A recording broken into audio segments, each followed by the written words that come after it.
F'Mejju li għadda 69 pilota li kienu impjegati mal-Air Malta irċivew email biex tinfurmhom li dawn ġew imkeċċija. Ko-pilota li tkellem mal-Gazzetta The Sunday Times of Malta sqar li għalkemm hu ma kellux komplikazzjonijiet finanzjarji dan ma setax jgħidu kull pilota li tkeċċa. Luke Mifsud sqar li ħafna mill-piloti saru jafu bis-sensi minn fuq l-aħbarijiet.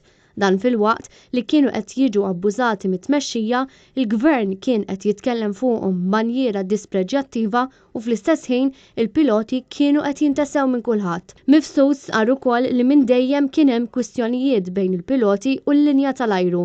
Il-problema ewlenija qabel il-pandemija tal-COVID-19 kienet it-qassim tar-roster ta' meta wieħed ikun qed jaħdem. Iżda l-union dejjem kienet tajt lill-membri biex jinjoraw din il-problema u jgħinu lill-kumpanija fi vjaġġi ta' ripatrijazzjoni u vjaġġi ta' merkanzija. Meta bdiet il-pandemija ħafna vjaġġi kienu mwaqfa u l-ħaddiema tal-linja tal-ajru tilfu 30% tal-pagi tagħhom. Mifsud kompla jgħid kif il-kumpanija mlita tidher li pilota mal-Air Malta jaqbad 150,000 euro fis-sena, ammont li huwa l-bogħod ħafna mit-23,000 euro li verament jieħdu.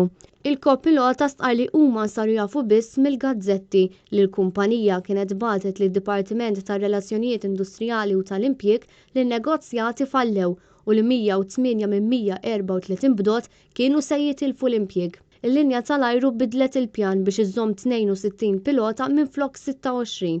Iżda f'daqqa waħda il-piloti rċivew email li tajt li 69 pilota ser jiġu mkeċċija fil-waqt li 31 oħra ser jitnaqsilhom il-grad.